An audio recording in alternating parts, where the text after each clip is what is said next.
Hello everyone, welcome to my channel Tanshi Agrawal. तो आज हम बात करेंगे पेशेंट काउंसलिंग की। पेशेंट काउंसलिंग क्या होता है? अगर हम इसकी डेफिनेशन की बात करें तो patient counselling is defined as providing medication information orally or in written form to patient or their representatives on direction of use, advice on side effects, precautions, storage, diet and lifestyle modification। Basically patient medical counselling एक तरीके का process है जिसमें main role जो है pharmacist play करता है। इसमें फार्मासिस्ट जो है पेशेंट को जो भी मेडिकेशन पेशेंट लेगा उसके बारे में पूरी इन्फॉर्मेशन देता है। फिर भले ही वो ओरली अपने मुंह से दे या फिर रिटन फॉर्म में एज अ प्रिस्क्रिप्शन उसे दे। पेशेंट काउंसलिंग में बेसिकली फार्मासिस्ट जो है पेशेंट को बताता है कि हमें मेडिसिन जो है कैसे यूज़ करनी है, उसके आपको क्या क्या यूजर साइड इफ़ेक्ट्स देखने को मिल सकते हैं, जिससे कि पेशेंट जो है अगर उसे कोई भी मेडिसिन लेने के बाद साइड इफ़ेक्ट दिखे तो वो परेशान ना हो। हमें मेडिसिन लेते टाइम क्या क्या प्रिकॉशंस का ध्यान रखना है, लाइक हमें मेडिसिन किस टाइम लेनी है, कब लेनी है, मेडिसिन के साथ फूड का खाने से पहले लेनी है मेडिसिन या खाने से बाद में लेनी है, मेडिसिन को कैसे स्टोर करना है, बिकॉज कुछ मेडिसिन होती हैं जो कि कोल्ड स्टोरेज में रखना पड़ता है लेकिन रेफ्रिजरेटर तो। और जब तक सॉरी और जो ट्रीटमेंट चलेगा तो पेशेंट की जो है वो डाइट कैसी रहेगी। तो अगर हम ऑब्जेक्टिव्स की बात करें तो patient should recognise the importance of medication for his wellbeing. Patient को समझ आना चाहिए कि मेडिकेशन की क्या इम्पोर्टेंस है उसकी लाइफ में इस वक्त, जिससे कि वो ठीक हो सके। A working relationship and a foundation for continuous interaction and consultations should be established. Patient counselling एक प्रोसेस होता है जिसमें कि एक कंटिन्यूस इंटरेक्शन होता है पेशेंट के बीच और फार्मासिस्ट के बीच, जिससे कि फार्मासिस्ट बहुत अच्छे से पेशेंट को बता पाता है उसके ट्रीटमेंट के बारे में, मेडिकेशन एडवाइस के बारे में।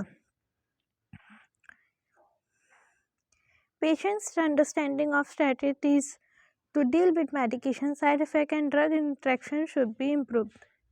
सो नेक्स्ट ऑब्जेक्टिव है कि पेशेंट अंडरस्टैंड करे सारी स्ट्रेटजीज को, किसी मेडिकेशन के साइड इफ़ेक्ट्स के साथ कैसे डील करना है, इसका ड्रग इंटरेक्शन कैसे इम्प्रूव होगा।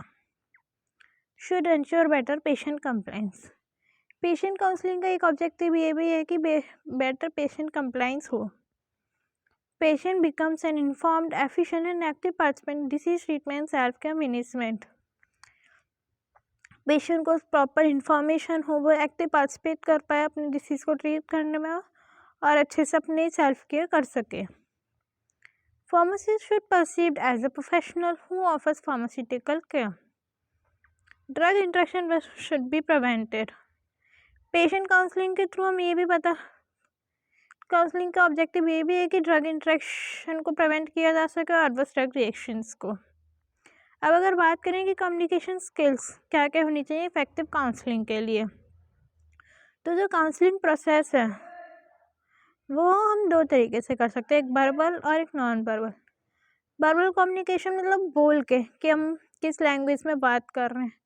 हम जब भी पेशेंट से बात करें तो हम ध्यान रखें कि हम पेशेंट की जो नेटिव लैंग्वेज है उसमें बात करें। लाइक अगर पेशेंट को हिंदी समझ आती है तो उसे हिंदी में ही समझाएं, ना कि हम उसे इंग्लिश में सारा कुछ समझाने लगे, क्योंकि अगर हम उसे इंग्लिश में समझाने लगे तो उससे कुछ भी समझ नहीं आएगा। टोन, अगर फार्मासिस्ट की टोन नॉर्मल है तो ही पेशेंट जो है उसकी बातों पे ध्यान देगा। फार्मासिस्ट की टोन एग्रेसिव है तो पेशेंट को गुस्सा आएगा, वो शायद उससे मेडिसिन भी ना ले। वॉल्यूम, कि पेशेंट इतना कि वॉल्यूम क्या है, वो फार्मासिस्ट की स्पीकिंग वॉल्यूम क्या है, लाइक वो इतना भी धीरे ना बोले कि पेशेंट को सुनाई ही ना दे, और ना ही इतना तेज़ बोले कि पेशेंट को लगे कि फार्मासिस्ट जो है उसे बात समझा नहीं रहा है, उस पर चिल्ला रहा है। रेट ऑफ स्पीड, कि आप किस स्पीड से जो है अपनी कोई भी बात पेशेंट के आगे रख रहे हो। नेक्स्ट आता है non verbal communication. Non verbal communication मतलब आप अपने body expression, face expression, body language के थ्रू आप जो है बता रहे हो। तो इसमें आ जाते हैं body language, movement, proximity, eye contact, facial expression. अब अगर हम बात करें गुड काउंसलर की क्वालिटीज़ की, तो क्या क्या क्वालिटीज़ होती हैं गुड काउंसलर की? तो बी अ गुड लिसनर। सबसे पहले उसे पेशेंट की बात ध्यान से सुननी होगी, क्योंकि वो पेशेंट की बात ध्यान से बिना सुने ही अपनी बात कह तो कोई फ़ायदा नहीं है।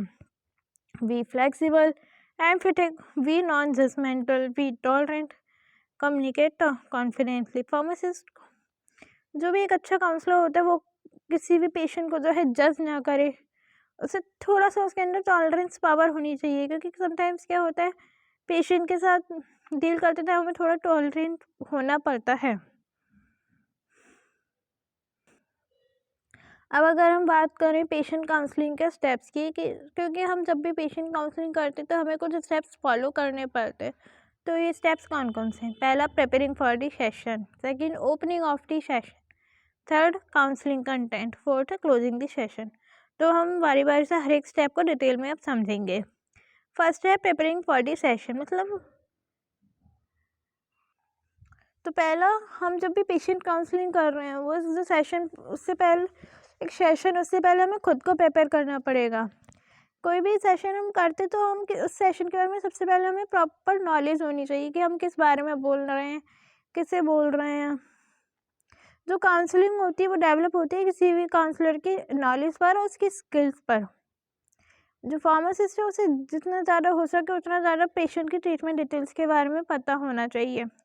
लाइक पेशेंट को कौन सी डिसीज़ है, वो कौन से डॉक्टर से ट्रीटमेंट करा रहा है, डॉक्टर ने क्या क्या उसे मेडिकेशन दी है, किस उसका पूरा ड्यूरेशन, हर एक चीज़ जो है फार्मासिस्ट को पता होनी चाहिए। इनकम्प्लीट जो सोर्स ऑफ इंफॉर्मेशन है वो इंक्लूड करता है पेशेंट का प्रिस्क्रिप्शन का, प्रीवियस जो भी डिस्पेंसिंग अगर हुई है पेशेंट की तो उसके बारे में। अगर फार्मासिस्ट अनफेमिलियर है किसी ऐसी ड्रग के बारे में जो कि पेशेंट को दी गई है तो वो उसके बारे में ड्रग इंफॉर्मेशन सेंटर से पढ़ सकता है। हमें काउंसलिंग से पहले पेशेंट की मेंटल और फिजिकल स्टेटस भी देखना होता है। नेक्स्ट आता है ओपनिंग फॉर दी सेशन। अब जो है फार्मासिस्ट जब सेशन ओपन करेगा तो सबसे पहले वो खुद को इंट्रोड्यूस करेगा कि हाय, जैसे खुद को introduce, hello I am pharmacist and उसको यूज़ और उसको जो है उनके नाम से बुलाएगा या फिर लाइक मिस्टर, मिसेज, मिस, उसके नाम से, और बताएगा कि मैं आपका क्लिनिकल फार्मासिस्ट हूँ, मैं आपको मेडिकेशन के बारे में बताना चाहता हूँ।